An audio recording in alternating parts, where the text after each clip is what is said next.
On our wedding night, my husband handed me a dagger, his voice as cold as ice. A woman who has lost her virtue is not fit to be a wife of the Sterling family. Either you request to be demoted to a concubine, or use this to end it and preserve your honor as the rightful wife. So I took the dagger, and with tears in my eyes, I slit his throat. There. Now, as a widow, I wouldn't have to worry about being divorced.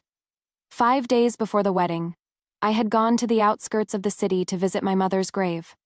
On my way back, I was abducted by bandits. I was held captive in a dark cave, subjected to unspeakable humiliation, a fate worse than death. But I didn't want to die. After 3 days of playing a dangerous game with my captor, I seized my chance and bludgeoned him to death with a rock. Driven by the will to survive, I finally made it back to my family's estate the day before the wedding. The entrance to the estate was adorned with red lanterns. Servants bustled in and out, carrying bolts of red silk. The air was thick with festivity. There was no sign that the eldest daughter of the house had been missing. I was about to step inside. "Stop! Where did this beggar come from? Get away! Don't you know what this place is? If you ruin the auspicious mood, can you bear the consequences?" The gatekeeper waved his hand in disgust, his voice dripping with contempt. I slowly lifted my head. When he saw my face, his eyes nearly popped out of his head, his lips trembling. "I'm Dan, miss?" I had no strength, nor the inclination, to argue with him. I just stumbled forward. Miss, wait, let me inform the master first." His panicked voice trailed behind me. Before I even reached the main hall, I could hear my sister Amelia's bell zan like laughter from within. "Mother, look, this wedding gown is truly the work of the palace seamstresses. Look at this gold thread, this cloud zan patterned brocade, this pearl zan adorned collar. It is so beautiful."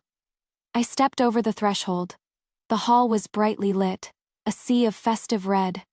Amelia was spinning gleefully. The crimson wedding gown, the one that should have been mine, seared my eyes. My father, Lucius, stroked his beard, sipping his tea with a look of contentment.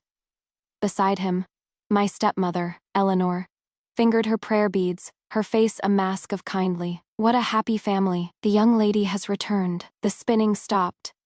The prayer beads fell. The teacup shattered. The meticulously painted face of my sister was now a mask of ghostly horror.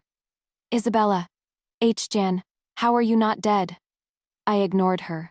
Instead, I curtsied to my father. "Father, I have returned." The surprise in his eyes was replaced by disgust. "How dare you show your face here, looking like that? The centuries-old reputation of this family has been ruined by you, you wretched creature." He flicked his sleeve in annoyance. "You would have been better off dying out there, instead of dirtying this house." Every word was a dagger to my heart. I had just escaped death. My own father. Not a single question, not a shred of concern. In his eyes, there was only the shame I had brought upon him. My heart sank deeper. "So, come, mother will help you change into some clean clothes." I snatched my hand back. "Tomorrow, is it not my wedding?" Her smile didn't waver, but the triumph in her eyes was unmistakable. She took out a handkerchief and slowly, deliberately, wiped the spot where her fingers had touched me again and again, as if she had touched something unspeakably filthy. She retreated to my father's side, her posture that of a victor. "Isabella, you were abducted several days ago, your fate unknown. But the Sterling family's wedding date was set in stone and could not be delayed. The Sterlings are benevolent. They have agreed to let Amelia marry in your place. It is for the honor of both families, you see. Marry in my place? I do not agree." A cold smile touched my lips. "I have returned. This marriage should be fulfilled by me. Amelia, take off my wedding gown. Don't get it dirty." She could no longer contain herself. She pointed at me and shrieked, "You don't agree. Isabella, are you still dreaming? Everyone in the capital knows you have lost your virtue, and you still dare to dream of marrying Adrian. If I were you, I would have slit my own throat to avoid bringing shame upon my family. How dare you show your face here?" My father's gaze was as cold as ice. This matter has been decided by both families. It cannot be changed. Your agreement is irrelevant. He wouldn't even look at me, as if the sight of me would stain his eyes. Men, drag this disgraceful thing back to her courtyard, and not so much as a fly is to get out without my permission. Several burly maids rushed in.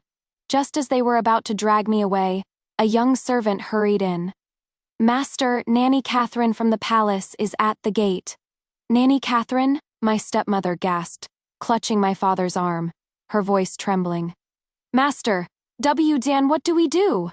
If she sees the young lady in this state, how will we explain it to the Dowager Empress? She has lost her virtue. If word gets out, our family will be the laughingstock of the entire capital. The Sterlings will surely break off the engagement. A vicious glint appeared in her eyes.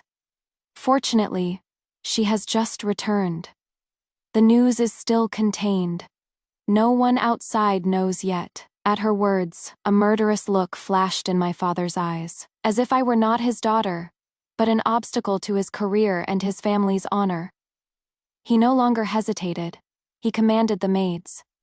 This is an impostor, an audacious thief, daring to impersonate the young lady and cause trouble in my house. Drag her away. He paused, then squeezed out 2 words through gritted teeth, and dispose of her. I suddenly laughed. It was not a loud laugh, but it was enough to shock them all. My father frowned, his expression a mixture of surprise and suspicion. What are you laughing at? Father, do you think it is a coincidence that Nanny Catherine has arrived at this very moment? His pupils contracted. What have you done? Before I set foot in this house, I paid a visit to the capital's yamen. I watched with satisfaction as the color drained from his face. The Dowager Empress already knows that I have returned safely. I lifted my chin, my voice suddenly sharp. I am the royally bestowed Princess Isabella, and you, Lucius, a mere 3rd Dan rank official. You dare to have me killed today.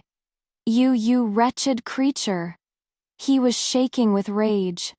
Ha! I let out a soft sneer. Even a tiger will not eat its own cubs, father. You have truly opened my eyes. I knew him too well. Selfish, cold, and opportunistic.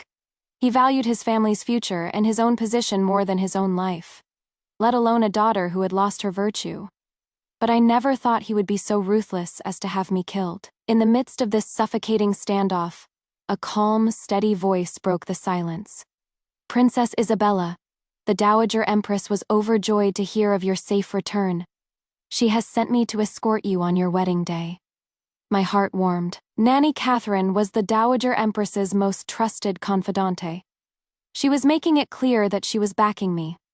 She entered the hall, flanked by 2 palace maids. Her gaze fell on me, held by the 2 maids. Insolence. Who gave you the audacity to treat a princess in this manner? My father broke out in a cold sweat. You worthless things.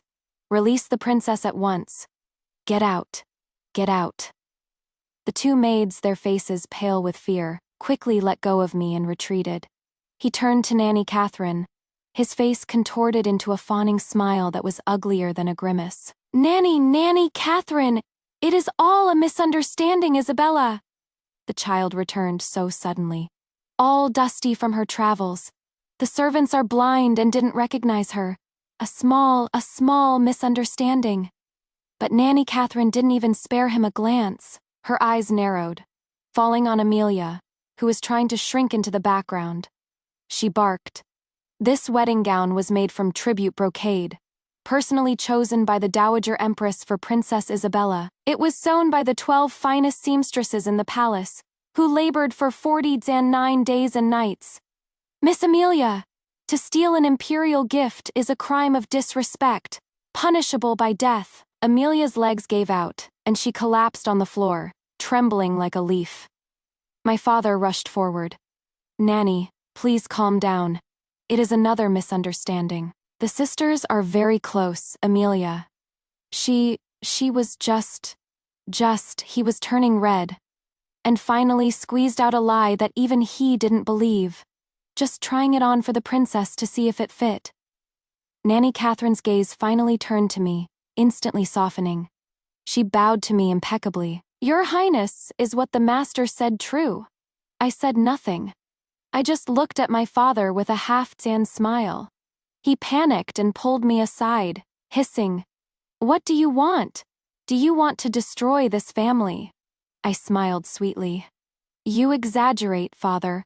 I am simply taking back what is mine, but my reputation is now tarnished. I fear I will displease my future in Zan laws, and bring shame upon our family. To save you the trouble, I will have to trouble you. To add another half to my current dowry. Land deeds and shop titles can be converted to cash. I'm not picky." My stepmother, so sure of the substitution, had practically emptied half the family's treasury to embellish her own daughter's dowry.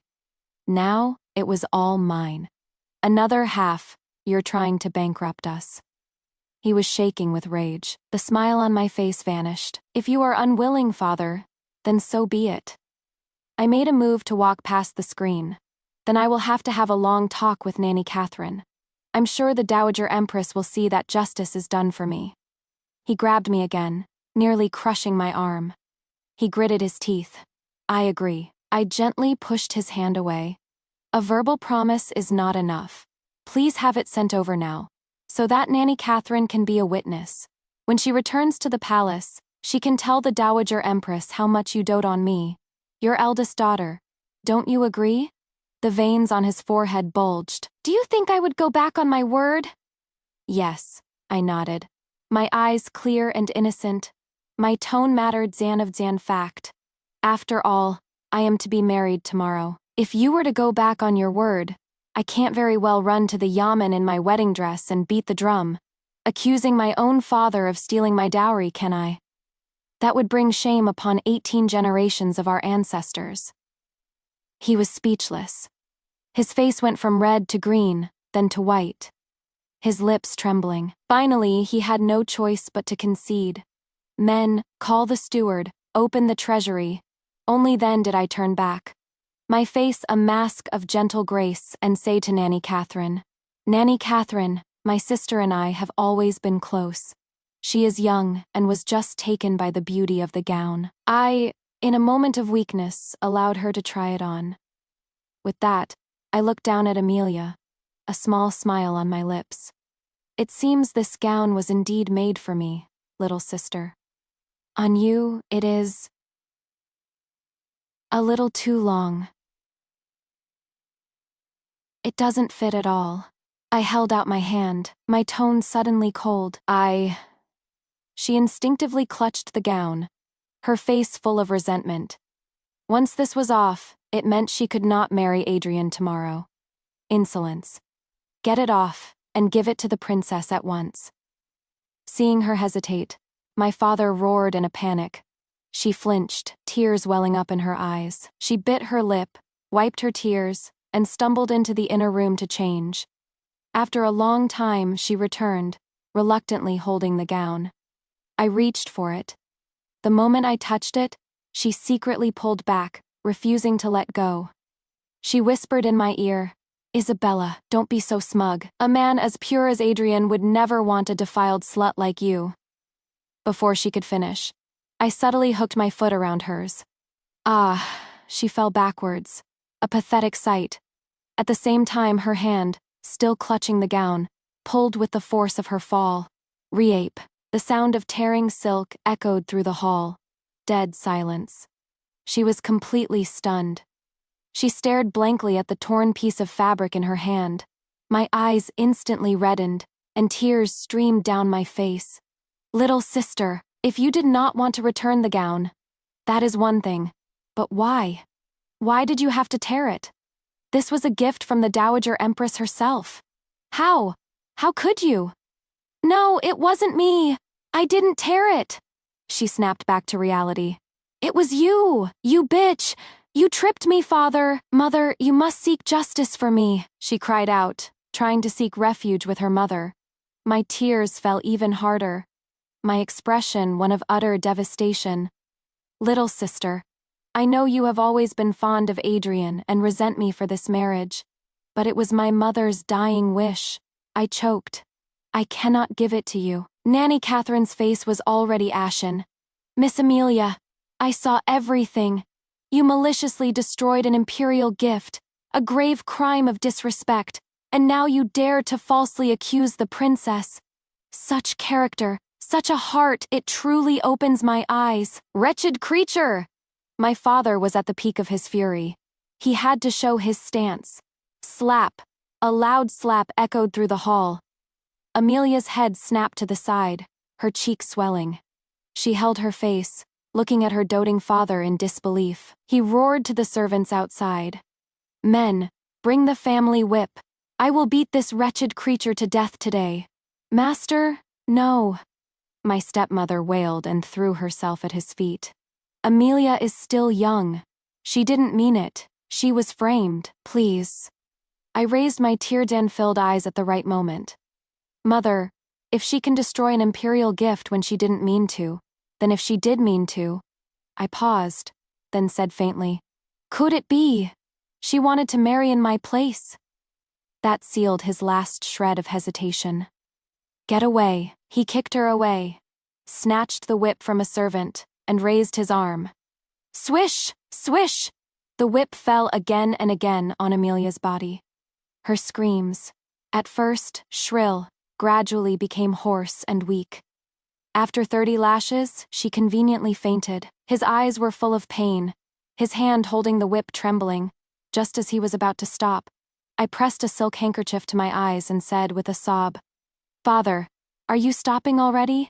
I remember when I was 5, I broke your favorite vase. You said yourself that the family rules are absolute and cannot be broken. 100 lashes, not one less. I glanced at her twitching fingers and continued. Even if she has fainted, she must receive the full punishment. That is how you enforced it back then, Father. He had no choice but to raise the whip again. The sound of the whip echoed once more. Lash after lash.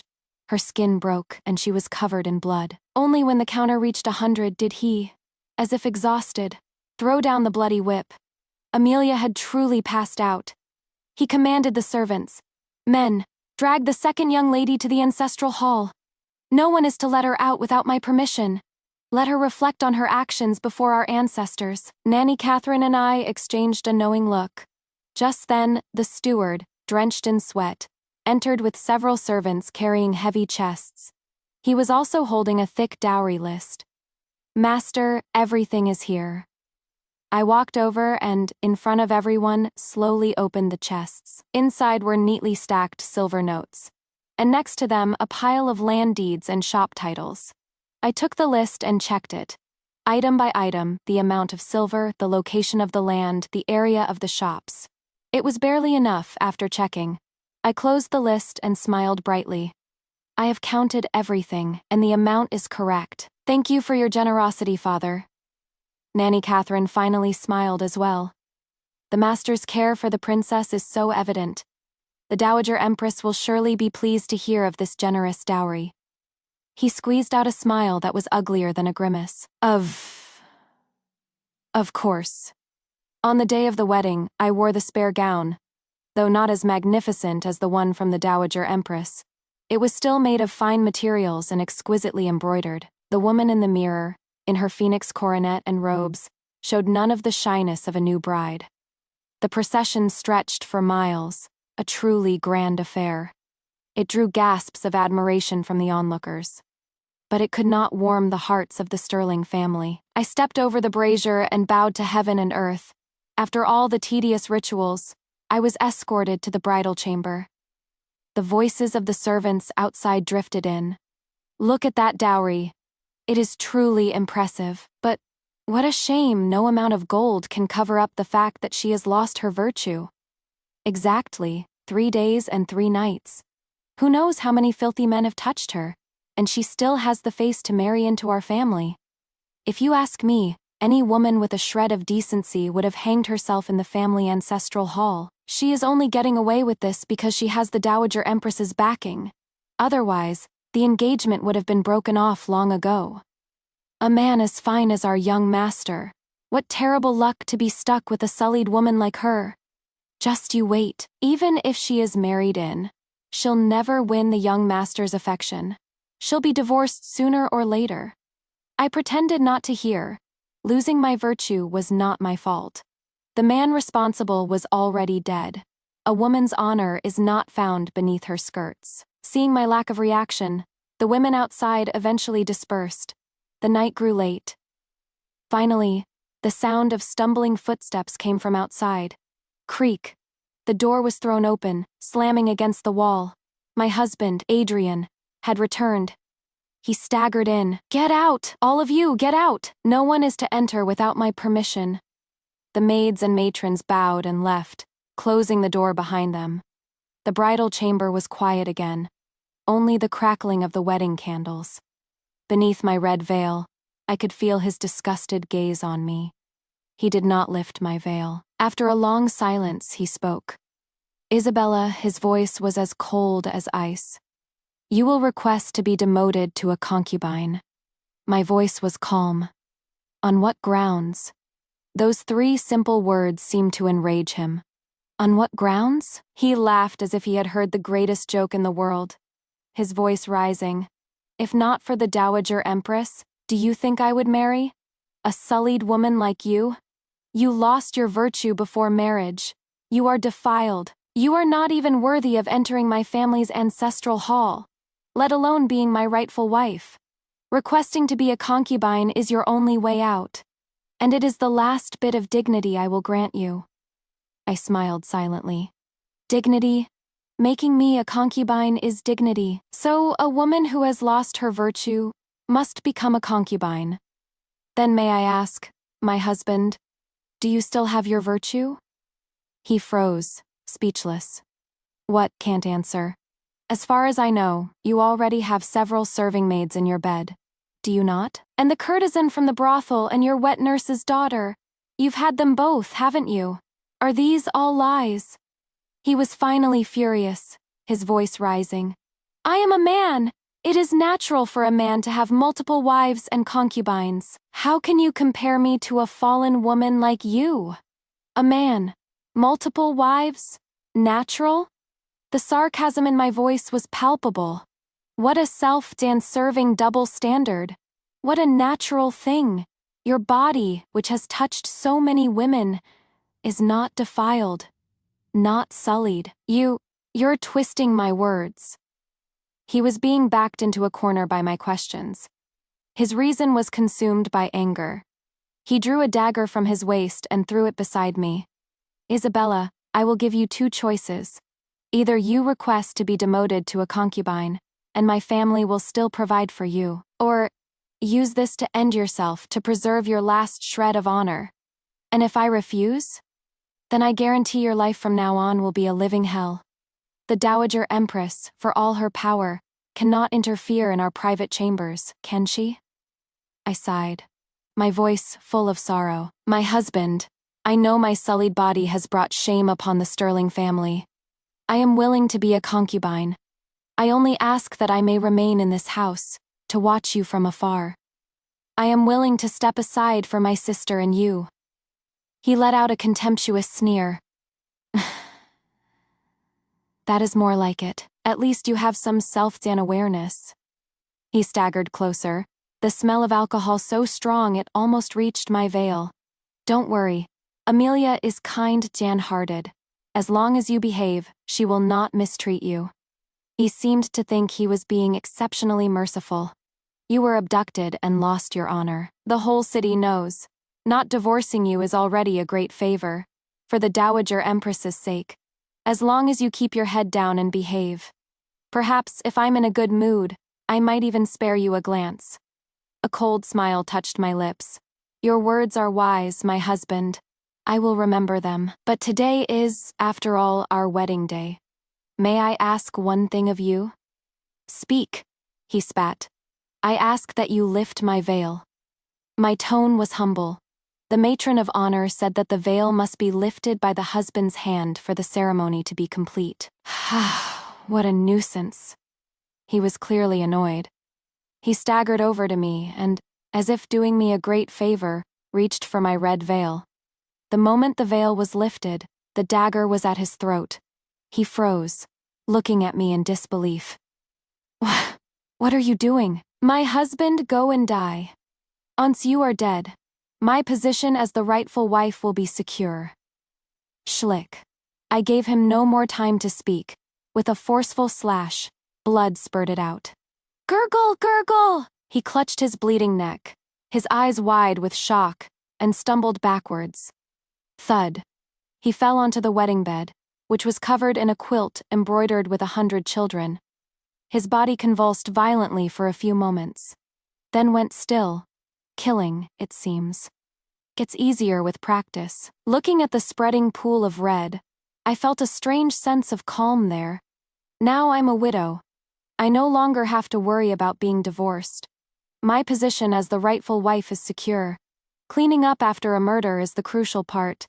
I calmly stood up, took off the cumbersome wedding gown, and washed the blood from my body. I changed into a simple undergarment. After that, I took the untouched nuptial wine from the table and poured it all over the bed. Then, I threw the burning dragon and phoenix candles onto it. He was instantly consumed by the flames. I turned and left. Outside, the night wind was cool. As expected, there was no one around. The Sterling family, to humiliate me, had placed the bridal chamber in the most remote and desolate west courtyard. The servants were lazy. They were nowhere to be seen now.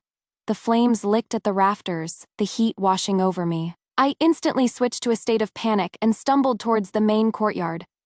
Fire! The bridal chamber is on fire! After a long moment, the sound of frantic footsteps came from the distance.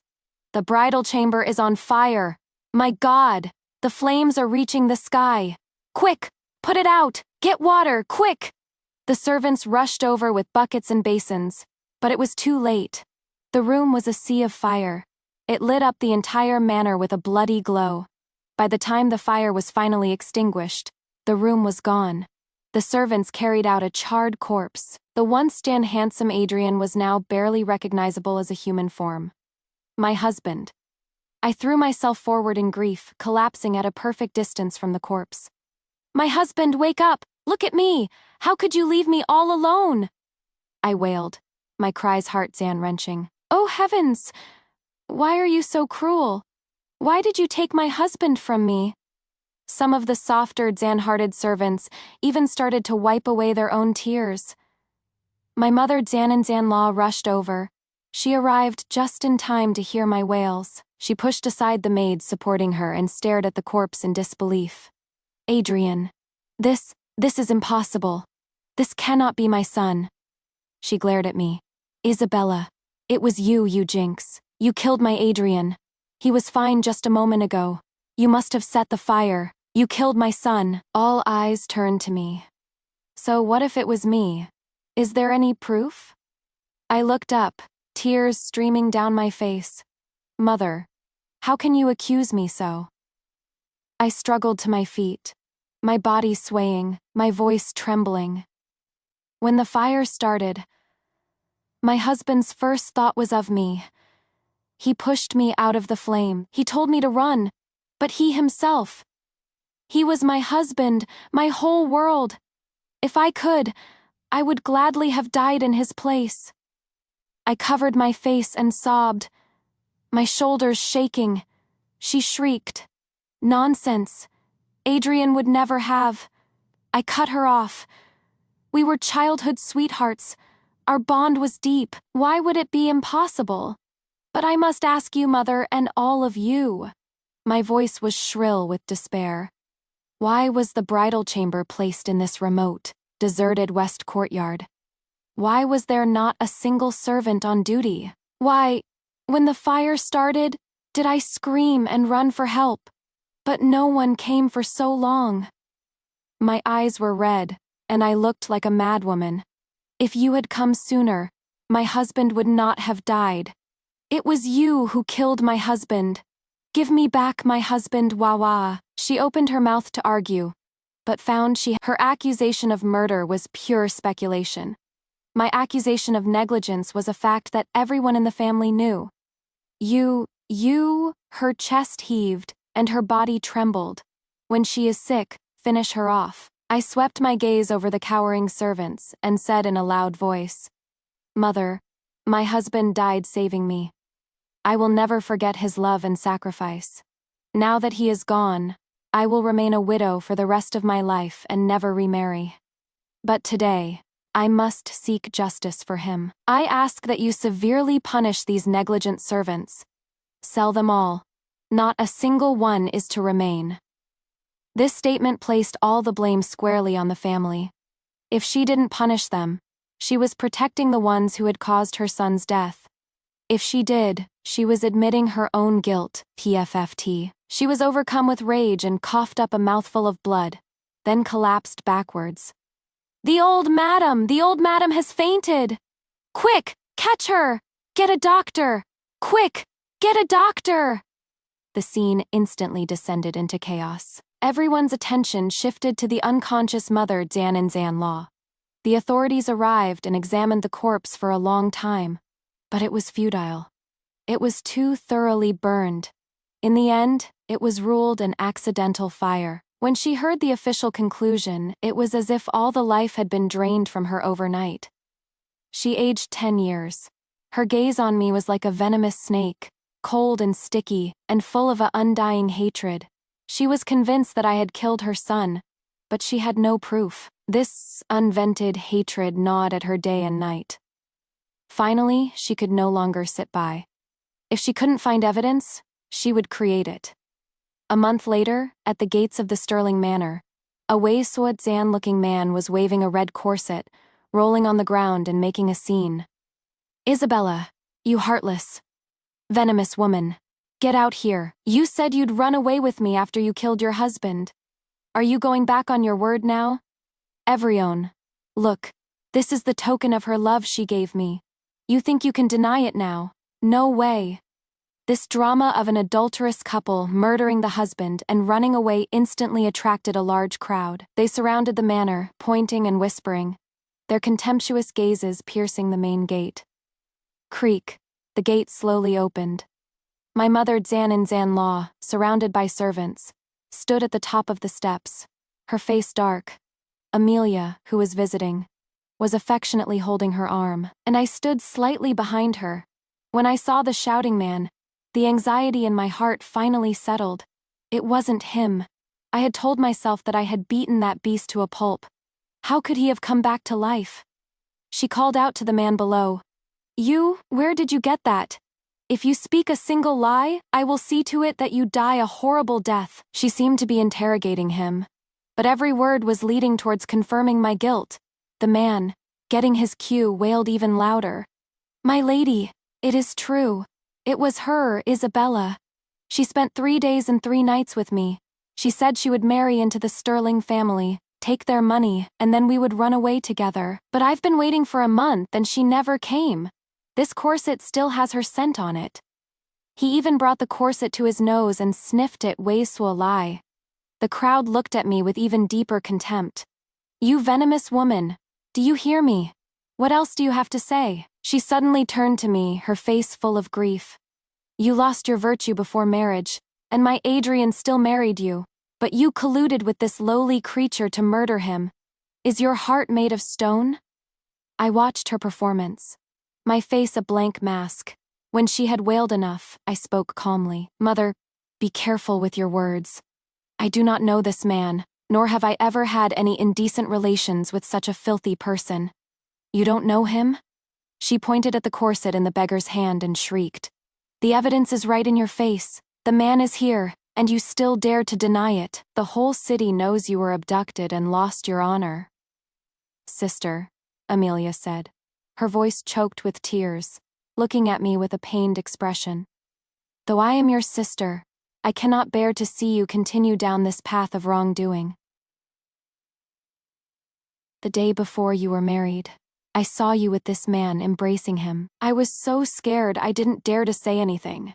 I never thought you would actually commit such a heinous crime as murdering your own husband." She covered her face and pretended to sob. With a witness and physical evidence, it was an open Zan and Zan shut case. The crowd erupted. "My God, so she really did kill him. You can't tell from her looks, so beautiful, but such a venomous heart." Atskataske after a few days with a bandit, she probably found her scholar husband couldn't satisfy her. I knew there was something fishy about her coming back on her own after being abducted. So she was in on it with the bandit. What terrible luck for the Sterling family to marry such a creature! Drown her! She must be drowned! The curses, the contempt, the calls for my death threatened to swallow me whole. My mother Jan and Zanlaw looked at me with triumph. You slut! What else do you have to say? Kneel and confess. I slowly lifted my head. There was no panic, no fear, not even anger on my face. I took a step forward, almost level with her, and raised my voice. My evidence is right here. I pointed to myself. I, Isabella, if you do not believe me, mother, you may have someone examine me. The truth will be known at once. Her words were like a clap of thunder. Everyone stared at me, dumbfounded. Even the shouting man forgot his lines, his mouth hanging open. What did she say, a virgin? A virgin after being abducted for 3 days and 3 nights? You've got to be kidding! Is she crazy? Is this a desperate last resort? But she is willing to be examined. Could she have been framed? She grew up at the Dowager Empress's side. She has seen all sorts of treasures. Her dowry filled an entire street. I don't believe she would kill for money. Shock, doubt. All sorts of voices intertwined. A flash of panic crossed my mother Danan Zanlaw's face. Amelia was as white as a sheet. She rushed to her mother's ear and whispered frantically. After listening, my mother Danan Zanlaw's composure returned. She cleared her throat and addressed the phaeton crowd. Fine. Since she dares to make such a bold claim, then I will grant her wish, to prevent anyone from saying our family is bullying her and framing her. She turned to me, her eyes filled with a murderous intent. Isabella, if you are proven to be a virgin, then I will apologize to you today in front of the entire city. I will never speak of this matter again. I will sincerely accept you as my daughter Danan Zanlaw, and if anyone ever dares to whisper about your honor again, they will be an enemy of the entire Sterling family. But if you are not, then you are the murderer of my son. Do you dare? I stood up straight. I do, but I have one condition.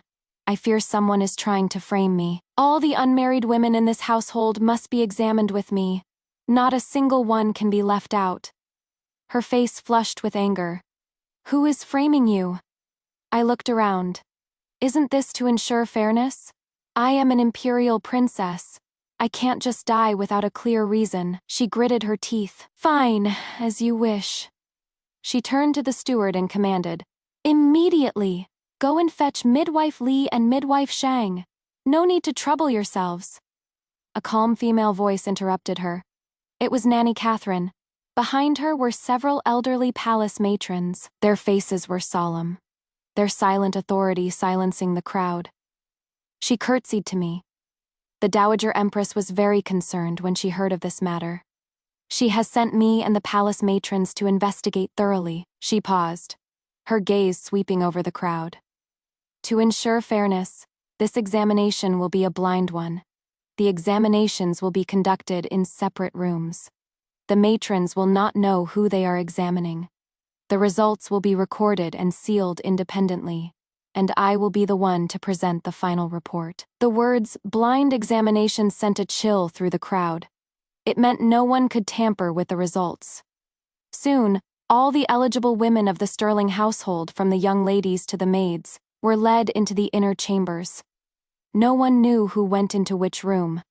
My face was a mask of calm. When I was in the palace, a matron had told me, virginity cannot be proven. Only a recent loss of virginity or childbirth leaves a trace. The Sodan called examinations were mostly based on a woman's shy and panicked reaction to being touched in her private areas. An incense stick later. The doors to the inner chambers opened one by one. The 4 palace matrons emerged, their expressions still solemn, unreadable. They respectfully presented their sealed records to Nanny Catherine. She broke the seals in public, her eyes quickly scanning the pages. She deliberately looked at Amelia and my mother, Jan in Zanlaw. After independent examinations by the forehead matrons, it has been unanimously confirmed, Her Highness, the princess, is indeed a virgin. Amelia shrieked. Impossible. This is absolutely impossible. I clearly had someone. Realizing her slip of the tongue, she quickly covered her mouth, her eyes full of resentment. My mother Jian-in-Jian-Law, at the announcement of the results, swayed violently. If not for the quick hands of a maid, she would have collapsed. All the contemptuous gazes of the crowd fell on her. My God! So it is true. I heard that the Sterling family was afraid they couldn't control the princess and wanted the second young lady to marry in her place. Otskake taske, how vicious, to even slander the princess's honor. The princess being abducted a few days ago. Could it have been a set Dan up? My eyes reddened, my expression tragic. Mother, I have been so wronged, so publicly humiliated.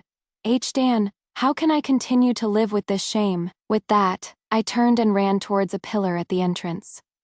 Your Highness, no. Nanny Catherine threw her arms around me. She spun around and glared at my mother Jian-in-Jian-Law, her voice as cold as ice. Old madam, if I had not been here today, were you planning to drive the princess to her death? My mother Jian-in-Jian-Law's face was ashen. Her lips twitched, and she finally managed to squeeze out. It was a moment of foolishness. I was deceived and wronged you. Then, as if to quickly shift the focus, she roared, Men, take this despicable creature who has slandered his mistress and beat him to death. The man on the ground was already terrified. He no longer cared about anything else and pointed directly at Amelia. It was all her. She gave me the corset. She said she would give me silver to run away after it was done. The color drained from Amelia's face. She stammered, Nonsense, it wasn't me. I stepped forward, my expression sorrowful. So it was you, little sister, who was involved with the bandit. Amelia looked at me with hatred. I wasn't. You're framing me. Then to prove your innocence, why don't you let the matrons examine you? It will expose this bandit as lies and clear your name. Nanny Catherine slowly approached her. Amelia backed away in terror, her hands protectively covering herself. No, stay away. I won't be examined. Why should I? Her reaction made it clear to everyone that she was guilty.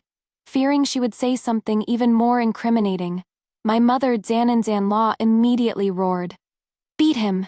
Beat him to death! The servants swarmed forward and gagged the man. The sickening sound of flesh being beaten echoed through the air.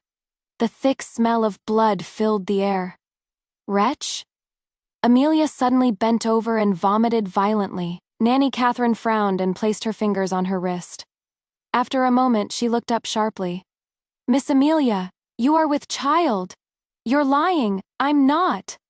Amelia shrieked in denial. Nanny Catherine's face was grim. I have served in the palace for many years, and have some knowledge of medicine. If you do not believe me, her gaze swept over the crowd. We can summon a physician to examine you in public. Before she could finish, an old physician with a medicine box pushed his way through the crowd and bowed. I am willing to be of service. Under the watchful eyes of the crowd, the old physician took her pulse. After a moment he announced, reporting to all, this is indeed a slippery pulse, like pearls rolling on a plate. This young lady is indeed with child. A gasp went through the crowd. Shocked and contemptuous gazes were all focused on Amelia. The sound of curses was clearly audible. I spoke at the right moment. Little sister, how could you be so foolish? To secretly carry on with this bandit and become pregnant? Isabella, you bitch, shut your mouth. Amelia shrieked in a bunquay. I pressed on. If it is not the bandit then, whose child is it? Little sister, to have an affair is a grave crime. Who is the man? Amelia was completely flustered. She grabbed her mother Jian-in-Jian-Law's arm and cried, Save me! This child is Adrian's. He is the only heir of the Sterling family. You can't abandon him. Insolence, I snapped, my face stern. Amelia, do not speak such nonsense and slander my late husband's name. My husband was a man of impeccable character.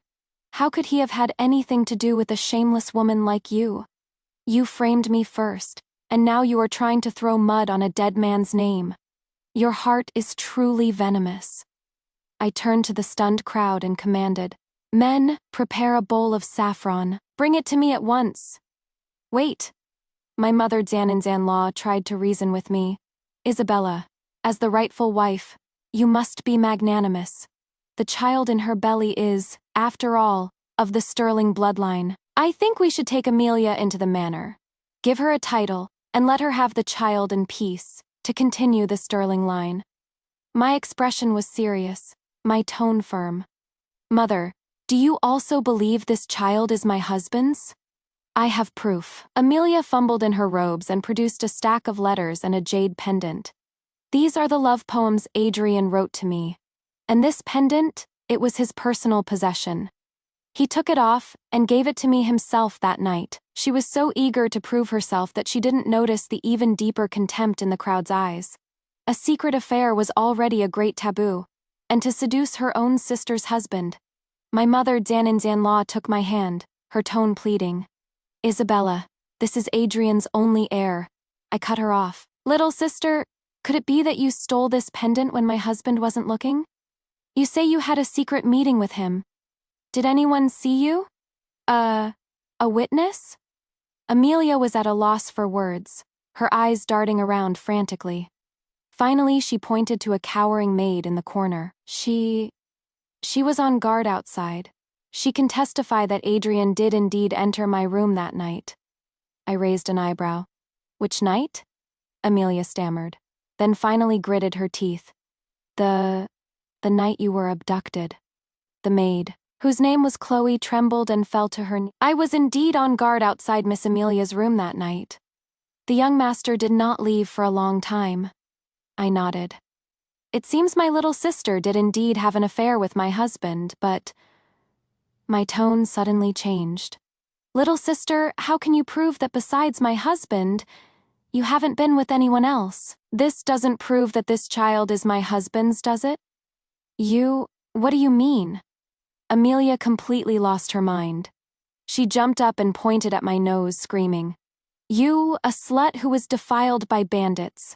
What right do you have to slander my good name?" My tone was severe. "Little sister, be careful with your words. My honor has just been verified by the palace matrons. Everyone knows this. But you, an unmarried woman, pregnant and having an affair, the evidence is conclusive. According to the rules, you should be dragged to the ancestral hall and drowned." I said the last few words very slowly, but it was enough to terrify her. "This child is Adrian's. By my calculations, I am over a month pregnant. It is his." That was the sentence I was waiting for. I looked at the old physician who had just examined her. "Doctor, if you please, could you examine my sister again, and tell us exactly how many months pregnant she is?" He wiped the sweat from his brow and placed his fingers on her wrist again. After a moment, he retracted his hand. "Reporting to Your Highness, this young lady's pulse is slippery and strong. The fetus is well established. Based on my years of experience, she is over 2 months pregnant." "Over 2 months?" My eyes widened in surprise. "Oh, little sister, you just said you were intimate with my husband just over a month ago. It seems this child is truly not his." "Impossible. This is absolutely impossible," Amelia shrieked hysterically. "It was you. You must have colluded with this quack to frame me. I am only 1 month pregnant." I sighed. "If that is the case then, let's get another doctor." I turned to a maid. "Go and ask Dr. Evans, the family's regular physician, to come at once. Be quick."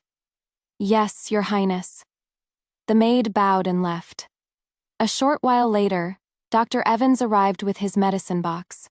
He was an old family retainer and was deeply trusted by my mother Zan-in-Zan-Law. After greeting us, he took Amelia's pulse under the watchful eyes of the crowd. Time ticked by. He frowned, then checked again. Finally, he retracted his hand, his voice steady and clear. "Reporting to the old madam and Your Highness. By my judgment, she has been pregnant for over 2 months." My mother Zan-in-Zan-Law swayed. her voice hoarse. Are you certain? He nodded firmly. Amelia froze, then let out an even more piercing scream. No. This is impossible. The child in my belly is Adrian's. She threw herself at her mother Zan and grabbed her arm. Enough! She violently shook off her hand, her eyes as cold as ice. Amelia, you have committed such a shameless, blood and confusing act, and you still dare to cling to my son's name. Isabella, this is your family's affair. I can't interfere. I'm going back to my chambers to rest. With that, she swept out. I commanded a maid. Take the second young lady home. Be sure to explain today's events to my father. On the way back to her family home, the horse suddenly spooked. Amelia was thrown from the carriage. Her child became a shocking pool of blood on the street. 3 days later, she hanged herself. But whether it was a true suicide or a suicide, no one could say. Since she was my sister, I still had to maintain appearances. I went to her family's home to pay my respects. The morning hall was hastily and carelessly arranged, the air thick with the smell of cheap incense. I offered a stick of incense according to custom, my expression indifferent, not a ripple in my eyes. After her death, my stepmother collapsed and never recovered. I went to see her. When I pushed open the door, I saw her lying in her bed, emaciated, her eyes sunken, her lips chapped. Only her eyes, when she heard my footsteps, flew open and fixed on me. You bitch! You killed my Amelia. You will die a horrible death. You will go to the 18th level of hell. You will never be reincarnated. I stood silently by her bed, looking down at her. After a while, a maid came in with a bowl. She struggled to sit up, screaming, "What is that? What are you doing?" "Aunt," I said, a smile on my lips. "You should be familiar with this medicine." I leaned in, enjoying the sight of her face, twisted with fear. "You used it to send my mother on her way." Her body went rigid. "You're lying. I didn't.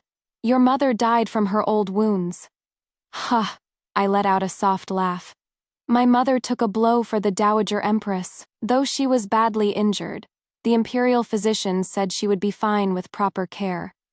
But why, just as she was recovering, did her old wounds suddenly reopen, and she coughed up blood and died?